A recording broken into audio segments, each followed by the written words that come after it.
तो movie start होती है और हम देखते हैं गाँव के कुछ लोगों को जो कि राधा के पास आए हुए होते हैं। यहाँ पर एक डैम खुलना होता है जिसका उद्घाटन वो लोग राधा के हाथों से करवाना चाहते हैं। गाँव में सभी लोग राधा को माँ कहकर बुलाते हैं। यहाँ हम देखते हैं राधा काफ़ी बुजुर्ग हो चुकी होती है और वही डैम का उद्घाटन करती है। लोग उसे माला पहनाते हैं तो उसे याद आ जाता है अपना बीता हुआ कल, जब उसकी शादी हुई थी और वो शामू के साथ दुल्हन बनकर इस गांव में आई थी। राधा अपनी ससुराल पहुंच चुकी होती है और उसके घर के बाहर बैठकर उसकी सास के साथ कुछ औरतें बातें कर रही होती हैं, जिसमें वो ये कह रही होती हैं कि उसकी सास ने अपनी ज़मीन गिरवी रख दी है किसी सुखी लाला के पास। राधा को ये बात पता चल जाती है तो उसे ये अच्छा नहीं लगता और वो दूसरे दिन से ही काम करने में जुट जाती है। उसका पति सामू आता है और उससे कहता है कि अभी तो तेरे हाथ की मेहंदी भी नहीं छूटी है और तूने काम करना शुरू कर दिया है। यहाँ हम देखते हैं राधा शर्मा जाती है और दोनों आपस में बातें कर रहे होते हैं। फिर वहाँ शामू की माँ आ जाती है और शामू को डांटते हुए बोलती है, तुझे शर्म नहीं आता घर के बाहर इस तरह से बहू का हाथ पकड़े हुए। हम देखते हैं राधा शर्मा कर भाग जाती है। कुछ देर बाद राधा जाती है अपनी सहेली के साथ पानी भरने के लिए, तो वहाँ उसे वही सुखी लाला मिलता है जिसके पास उसकी सास ने अपनी ज़मीन गिरवी रखी होती है। यहाँ पर हर कोई सुखी लाला से चिढ़ता है क्योंकि वो धोखे से सबकी ज़मीन अपने नाम करवा लेता है। कुछ देर बाद राधा सामू के लिए खाना लेकर जाती है तो सामू उससे कहता है, तूने अभी से इतना काम शुरू कर दिया है जो मुझे बिल्कुल भी पसंद नहीं आ रहा है। शामू राधा को बच्चों की बात करके छेड़ने लगता है तो राधा शर्मा जाती है। यहाँ पर हम एक सॉन्ग देखते हैं मूवी का और कुछ देर बाद हम देखते हैं राधा अचानक से बेहोश होकर गिर जाती है। यहाँ पर हमें ये पता चलता है कि राधा और शामू अब माता पिता बनने वाले हैं।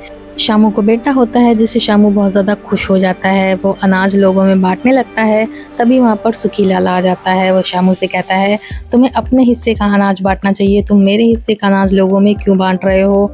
हम देखते हैं वो शामू की माँ से बोलता है कि तुमने 3 हिस्से मेरे पास रखे हैं और इस ज़मीन में 1 हिस्सा तुम्हारा है। जिससे शामू की माँ गुस्सा हो जाती है और कहती है, तूने झूठे दस्तावेज बनाए हैं, मैंने तेरे पास 1 हिस्सा रखा है और 3 हिस्से मेरे हैं। सुखी लाला पंचायत बुला लेता है और यहाँ पर वो सभी को कागज़ दिखाता है जिसमें शामू की माँ के अंगूठे के निशान लगे होते हैं।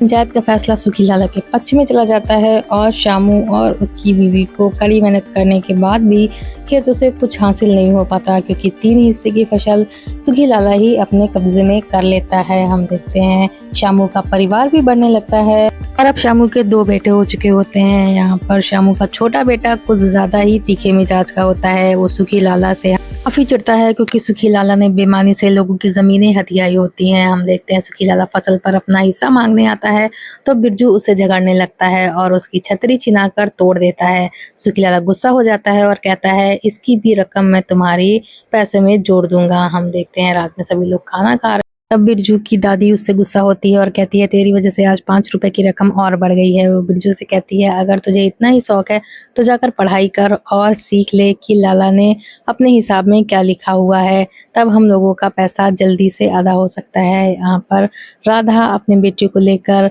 मास्टर के पास जाती है और उससे कहती है, मेरे बेटे को पढ़ाई लिखाई करके इतना होशियार बना दो ताकि वो लाला के सभी हिसाब को देख सके और हम सभी को बता सके कि लाला हम सबसे कितनी बेईमानी करता है।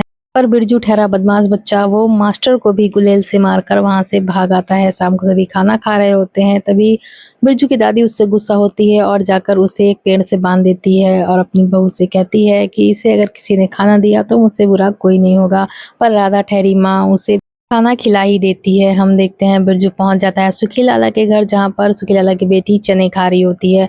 वो उसे चने छिनाकर खाने की कोशिश करने लगता है तभी वहाँ सुखी लाला आ जाता है और दोनों का झगड़ा बंद करवाता है। हम देखते हैं बिरजू अपनी दादी के साथ वहाँ पहुंचा होता है जहाँ उसकी दादी सुखी लाला से और उधार मांगने के लिए गई होती है। सुखी लाला बेईमान इंसान होता है और वो उसके बदले में कुछ न कुछ गिरवी रखने के लिए कहता है। यहाँ पर बर्तन होते हैं जो सुखी लाला उनसे मांग लेता है। बिरजू अपनी थाली नहीं दे रहा होता है पर उसकी माँ समझाती है और वो अपनी थाली दे देता है। यहाँ पर शामू के लिए राधा खाना लेकर जाती है तो वो गुस्सा हो जाता है और कहता है, इसे जहाँ से मांग कर लाई है वहीं वापस कर दे। सुखी लाला हमारे घर के बर्तन तक खा गया है, उसके दिए हुए पैसों का खाना मैं नहीं खा सकता। तब राधा कहती है, मेरे पास एक उपाय है, क्यों ना हम अपनी बंजर पड़ी हुई 5 बीघा जमीन को जोतें और उसमें खेती करें। शामू कहता है वो बिल्कुल बंजर है, उसमें पत्थर ही पत्थर है और कुछ भी नहीं होने वाला। पर राधा के कहने पर श्यामू और राधा दोनों ही उस खेत में मेहनत करने लगते हैं। यहाँ पर मेहनत करते हुए उनका एक बैल उसी खेत में मारा जाता है, जिसकी वजह से पूरा परिवार दुखी हो जाता है।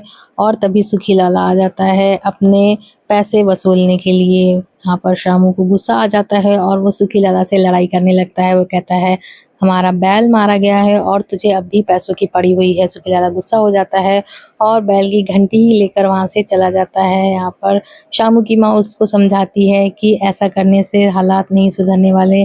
तभी राधा अपने गहने लाकर श्यामू को दे देती है और कहती है, इन्हें बेचकर हम एक नया बैल ला सकते हैं। श्यामू उसके गहने नहीं लेता, पर फिर वो मान जाता है क्योंकि उसे अपने बच्चों को भी पालना होता है। हम देखते हैं बैल आ जाता है और दोनों वापस से उसी खेत में मेहनत करने लग जाते हैं। वहाँ पर ढेर सारे बड़े-बड़े पत्थर होते हैं, जिसमें से एक पत्थर के नीचे श्यामू का हाथ दब जाता है। सभी लोग भाग कर आते हैं श्यामू को बचाने के लिए, पर तब तक देर हो जाती है और श्यामू के दोनों हाथ बेकार हो जाते हैं। यहाँ पर राधा होती है जो श्यामू की सेवा कर रही होती है, और श्यामू दुखी हो जाता है और कहता है, काश उसी हाथ के साथ मैं भी इस दुनिया से चला जाता। ये सुनकर पूरा परिवार दुखी हो जाता है। तभी श्यामू के दोनों बेटे रामू और बिरजू उसकी सेवा करने में लग जाते हैं। तब श्यामू को थोड़ा सा साहस आता है और वो फिर से मेहनत करने में लग जाता है। हम देखते हैं वो अपने बैल को लेकर पानी पिलाने जा रहा होता है। तभी वहाँ सुखी लाला आ जाता है और उससे बैल छिना लेता है, क्योंकि वो उसे पैसे नहीं दे पाता है। रात में श्यामू खाना खाता है और उसे अपने हालात पर बहुत ही दया आ रही होती है। वो राधा की मांग से सिंदूर पोंछता है और उस घर को छोड़कर चला जाता है। राधा रात में उठती है तो अपनी सास को जगाती है और श्यामू के बारे में पूछती है, तो उसकी सास को भी कुछ भी पता नहीं होता। यहाँ पर राधा की मांग का सिंदूर मिटा हुआ होता है, तो राधा और उसकी सास समझ जाते हैं कि श्यामू घर को छोड़कर जा चुका है। राधा अपने बच्चों के साथ श्यामू को ढूंढती है नगर-नगर में, गली-गली में। और यहाँ पर हम एक सॉन्ग देखते हैं। थोड़ी देर बाद बिरजू आता है अपनी दादी को जगाने के लिए, पर तब तक काफ़ी देर हो जाती है। उसकी दादी भी इस दुनिया में नहीं रहती। ये देखकर राधा काफ़ी दुखी हो जाती है और अपने बच्चों के साथ मिलकर अपनी सास का अंतिम संस्कार करती है। हम देखते हैं घर पे सभी लोग दुखी होते हैं। तभी वहाँ पर सुखी लाला आ जाता है और राधा की बहन से कहता है, मैं राधा का सारा कर्जा माफ़ कर दूंगा, बस राधा मुझसे शादी करने के लिए तैयार हो जाए। राधा काफ़ी बीमार होती है, पर फिर भी वो हार नहीं मानती। वो सुखी लाला को पैसों की जगह अपने बैल दे देती है और कहती है, राधा मर भी जाएगी तो भी अपनी लाज का सौदा कभी भी नहीं करने वाली। हम देखते हैं राधा अपने बच्चों के साथ मिलकर उसी हल से अपने खेतों को जोतने लगती है। उसके बच्चे उसका साथ देते हैं और उस खेत में मेहनत करने लगते हैं। कुछ देर बाद उस खेत में फसल भी आ जाती, पर तभी भगवान का कहर बारिश के रूप में वहाँ पर बरसने लगता है। इतनी तेज बारिश होती है कि राधा की सारी मेहनत बेकार हो जाती है और सारी फसल उसी पानी में डूब जाती है। यहाँ हम देखते हैं राधा काफ़ी मेहनत कर रही होती है अपने बच्चों को बचाने के लिए। भूख से उसके बच्चे बेहाल हो जाते हैं और उसका सबसे छोटा बेटा अपना दम तोड़ देता है, जिससे राधा काफ़ी दुखी हो जाती है। तभी वहाँ सुखी लाला आता है और उन बच्चों को चने देने लगता है। वो कहता है, तुम्हारी माँ अगर मेरी बात मान लेती तो आज तुम्हारे हालात कुछ और होते। तब भी राधा गुस्सा हो जाती है और कहती है, यहाँ से चले जाओ। सुखी लाला गुस्से में वहाँ से चला जाता है और कहता है, मैं फिर भी तुम्हारा इंतज़ार करूँगा। तभी बिरजू वहाँ पर बेहोश होकर गिर जाता है, जिससे राधा टूट जाती है। अपने बच्चे को बचाने के लिए वो सुखी लाला के घर पहुँच जाती है। राधा को देखकर सुखी लाला काफ़ी खुश हो जाता है और कहता है, मैंने इस वक्त का काफ़ी टाइम से इंतज़ार किया है। मैं तुमको रानी बनाकर रखूँगा अब जो तुम मेरे पास आ गई हो। तभी राधा के सामने लक्ष्मी माँ की मूर्ति आती है और उसके इरादे बदल जाते हैं। वो कहती है, राधा अपनी लाज का सौदा करने आई तो थी, लेकिन अब अपना इरादा बदल चुकी है। देखते हैं राधा उसी डंडे से सुखी लाला को पीट देती है और वहाँ से चली जाती है और अपने बच्चों के लिए खाना लेकर आती है और उन्हें खिलाने लगती है। यहाँ हम देखते हैं सभी लोग उस गाँव को छोड़कर जा रहे होते हैं, पर राधा हार नहीं मानती और सभी को रोकने लगती है कि हमें यहाँ से नहीं जाना। ये हमारा घर है, हमारी माँ है, अगर हम इसे छोड़ के चले जाएंगे तो लोग ऐसे ही हथियाते रहेंगे। यहाँ पर हमें एक सॉन्ग देखते हैं और सॉन्ग खत्म होते होते राधा के दोनों बेटे बड़े हो चुके होते हैं, जो कि अब बैलों की जगह खुद काम कर रहे होते हैं और राधा पीछे से उनका हौसला बढ़ा रही होती है। हम देखते हैं कुछ समय बाद पूरी फसल पककर तैयार हो जाती है और राधा की मेहनत उसके बेटों के साथ की गई रंग लाती है। सुखी लाला फिर से वापस आ जाता है फसल में अपना हिस्सा लेने के लिए। पर इस बार बिरजू बड़ा हो चुका होता है और सुखी लाला को एक भी अन्न का दाना छूने नहीं देता। वो सुखी लाला से कहता है, अब तक तूने जितनी भी बेईमानी करी है मुझे वो सब देखना है। मुझे सारे दस्तावेज दिखा, मैं सबको पढ़ूंगा और तुझे एक भी दाना छूने को मिलेगा। यहाँ पर बिरजू काफी गुस्सा हो जाता है और सुखी लाला को मारने के लिए तैयार हो जाता है। सभी लोग उसे रोकने लगते हैं पर बिरजू नहीं मानता। सुखी लाला भी अच्छे से जानता है कि गांव में कोई भी पढ़ा लिखा नहीं है और उन दस्तावेजों को कोई भी नहीं पढ़ पाएगा। वो बिरजू को सारे दस्तावेज दे देता है और कहता है, लो बेटा आराम से पढ़ लो। जो गांव के लोगों के पास एक एक करके जाता है और उनसे कहता है इन दस्तावेजों को पढ़ो, पर सभी मना कर देते हैं क्योंकि उनमें से कोई भी पढ़ा लिखा नहीं होता। तब बिरजू को काफी गुस्सा आता है और वो पहुंच जाता है उसी मास्टर के पास जिसे बचपन में बिरजू ने मारा होता है। हम देखते हैं उसकी बेटी होती है चंद्रा, जिसे बिरजू पसंद करता है और सभी बच्चों के जाने के बाद भी बिरजू वहीं पर बैठा होता है। तब चंद्रा पढ़ा रही होती है। बिरजू से चंद्रा कहती है कि तुम यहाँ पर क्या कर रहे हो? तो बिरजू कहता है, मैं आज यहाँ पर पढ़ाई करने के लिए आया हूँ, मुझे लाला के सभी झूठे दस्तावेजों को पढ़ना सीखना है। तब यहाँ पर चंद्रा उसे सिखाने लगती है कि किस तरह से लाला ने बेईमानी करी है। जमीन 20 बीघा थी और उसका कर्ज तुम्हारी 2 फसल में ही उतर चुका है, लेकिन उसने इस तरह से बेईमानी करी है कि तुम लोग आज तक उसी में फंसे हुए हो। तुम्हारा फर्ज बनता है कि तुम्हें अपनी उस जमीन को वापस छुड़ा कर लाना चाहिए, वो भी तुम्हारी माँ की तरह ही है। बिरजू समझ जाता है और रास्ते से जाने लगता है। तभी उसे रूपा मिलती है जो कि उसी सुखी लाला की बेटी होती है। वो बिरजू को निकम्मा और निठल्ला कहकर चढ़ने लगती है तो बिरजू गुस्सा हो जाता है। वो भी रूपा को उल्टा सीधा कहने लगता है और वहां से चला जाता है। रास्ते में बिरजू को चंपा मिलती है जिसे वो अपनी भाभी कहकर छेड़ रहा होता है। वो कहता है, तेरा और मेरे भाई का लगन पक्का हो चुका है तो तू मेरी भाभी ही हुई। तभी चंपा का मामा आ जाता है और वो बिरजू के कान पकड़कर उसको डांटने लगता है। वो कहता है, तू सब लड़कियों की गगरी फोड़ता रहता है, ये बहुत गलत बात है। तूने चंपा की भी गगरी फोड़ दी है। यहाँ पर बिरजू उसका चिलम लेकर पीने लगता है। तभी चंपा की मामी आ जाती है और वो उन दोनों को डांट लगाती है। कहती है, तुम्हारी माँ देखेगी तो बहुत ही डांटेगी। हम देखते हैं चंपा पहुंच जाती है रामू के पास और उसे बताती है कि बिरजू ने कहा है हमारा और तुम्हारा लगन पक्का हो चुका है। और यहाँ पर हम मूवी में एक सॉन्ग देखते हैं। दूसरी तरफ हम देखते हैं बिरजू को जो कि पहुंच जाता है अपनी फसल को लेकर किसी दूसरे सेठ के पास। वो उससे कहता है, मुझे मेरी फसल के पूरे पैसे चाहिए, अगर तू दे सकता है तो बता दे। वहां पर सेठ उसे पूरे पैसे भी देता है और साथ में कंगन भी देता है। बिरजू काफी खुश हो जाता है और दूसरे दिन सुबह अपनी माँ के पास आता है। उसकी माँ गुस्सा हो जाती है और बोलती है कि तू 3-4 दिन से कहाँ गायब था? वो कहता है, नदी के किनारे एक संत आए हुए थे, मैं उनके पास कथा सुन रहा था, उन्होंने मुझे चमत्कार से कंगन दिए हैं और कहा है तेरे माँ के खाली हाथ अच्छे नहीं लगते, जाकर अपनी माँ को ये कंगन पहना देना। उसकी माँ उस पर विश्वास कर लेती है और उसकी दिए हुए कंगन पहन लेती है। तभी रामू वहां आता है। इसे देखकर राधा को श्यामू की याद आ जाती है। रामू आकर राधा से बताता है कि तुम्हारे बेटे ने बेईमानी करी है और सुखी लाला का भी हिस्सा ले जाकर बेच दिया है, यानी कि अपनी पूरी फसल बिरजू ने अकेले ही बेच दी है, उसमें सुखी लाला को कुछ भी नहीं दिया। सुखी लाला आ जाता है और कहने लगता है कि तुम्हारे बेटे ने बेईमानी करी है और बेईमानी से ले जाकर मेरी भी फसल बेच दी है। यहाँ पर वो राधा के कंगन मांगने लगता है। बिरजू गुस्सा हो जाता है और उन कंगन को देने से मना करता है। राधा वो कंगन उतार कर दे देती है और बिरजू भी अपने पास के सारे पैसे लाला को दे देता है और वहां से चला जाता है। यहाँ पर हम मूवी का एक बहुत ही अच्छा सॉन्ग देखते हैं। कुछ देर बाद बिरजू पहुंच जाता है नदी के किनारे जहाँ पर रूपा होती है। रूपा ने वही कंगन पहने होते हैं जो बिरजू की माँ के होते हैं। रूपा बार बार उसे चिढ़ा रही होती है, वही कंगन दिखाकर बिरजू को गुस्सा आ जाता है और वो उन सभी लड़कियों की मटकी फोड़ देता है। सभी लड़कियां पहुंच जाती हैं राधा के पास बिरजू की शिकायत करने के लिए। बिरजू यहाँ सभी लड़कियों को देखता है तो एक तरफ छुपने की कोशिश करने लगता है तो राधा उसे देख लेती है और उसे अपने पास बुलाती है और पूछती है कि क्या तूने इन सभी की मटकी फोड़ी है? तो बिरजू कहता है कि तूने इन सब की बात मान ली और अपने बेटे की बात पर विश्वास नहीं कर रहा है। वो अपने पास से एक सांप निकालता है और उन सभी लड़कियों को डराने लगता है। वो सभी लड़कियां हाँ हाँ करने लगती हैं और कहती हैं कि हमारी ही गलती थी।